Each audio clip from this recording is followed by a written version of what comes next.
When life takes an unexpected turn, St. Rose Dominican St. Martin Hospital's emergency department is ready 24/7 to provide immediate and comprehensive care for you and your family. Here to share more is Medical Director Dr. Christopher Chang. Good morning. Good morning. Thanks for having me. Pleasure. It's great to have you in. Let's kind of start off with a bit of a baseline here. So what is the difference between urgent care and emergency services? Yeah, it's really complicated and people use the words interchangeably, but the difference is that at Dignity Health, we are staffed 24/7, 365 for any life-threatening problems, heart attacks, strokes, major bleeding, trauma.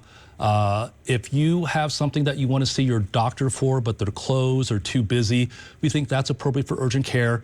Anything else is for the emergency department. Yeah, kind of similarly following on from that, when should someone head out to the emergency room versus calling 911 and asking for, for services? Once you've made the decision to go to the emergency department and you can't get there safely, or your loved one safely, then it's 911. There are many things that are time dependent: heart attacks, strokes.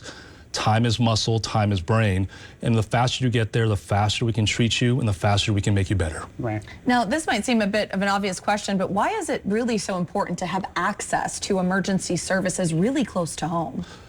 This affects our rural communities much more than our cities. You can be an hour and a half away from major life-saving interventions, and then the healthcare system is so complicated, you need someone to help navigate it. Not every hospital has everything you need, and we need that expertise to help us get to where we need to go.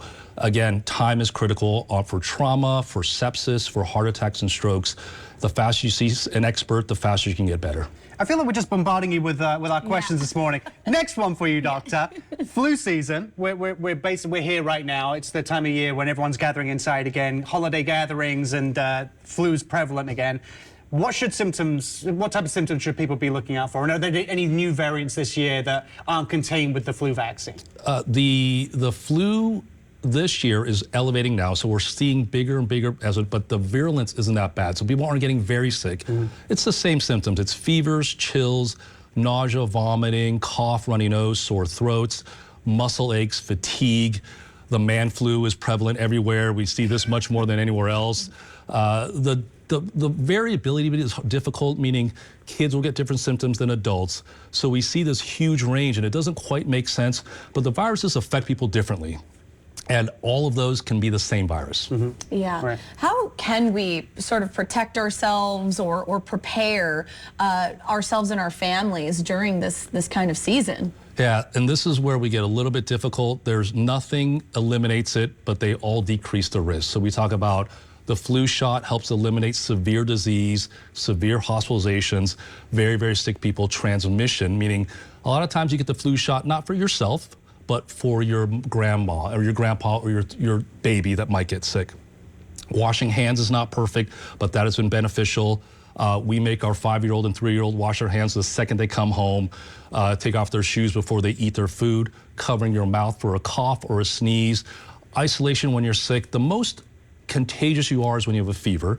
So you're probably contagious a day before your symptoms, and that's where people don't know they're sick, to about 5 days afterwards. So that whole time you're probably contagious, but when you have a fever, you're probably most contagious, and that's when you should probably stay away from people that can get sick. Yeah.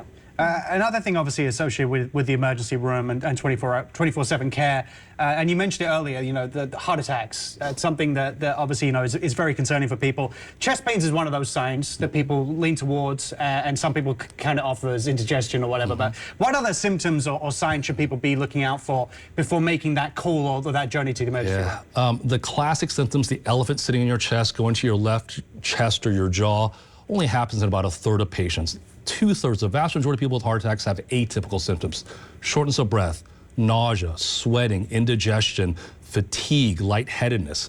All of that, unfortunately, can be in the ballpark of heart attacks. So it's very difficult to diagnose, is why we need to go to the emergency department to get all this testing done to help us. Right. And sort of speaking about those symptoms, are there any differences between women and men? Yeah. Absolutely. Alluded to this earlier, there's the man flu, which we always make fun of. There is this thought that women don't get heart attacks as often as men. We hear this all the time. That's absolutely wrong. Heart disease is the #1 killer in women. There is a thought that hormones protect women a little bit, but at the end of the day, there's probably an anatomical difference. They may present differently, meaning they may ignore their symptoms more. They may just blow it off as something else. So women present later. So all these things kind of get wrapped up, and they do present atypically. So absolutely, anything that you're concerned about, you should get checked out. Yeah, good advice. Dr. Cheng, thank you so much for coming in this morning, answering those questions. To learn more of the ways St. Rose Dominican, St. Martin Hospital's emergency department can help you and your family, head to dignityhealth.org/NevadaER.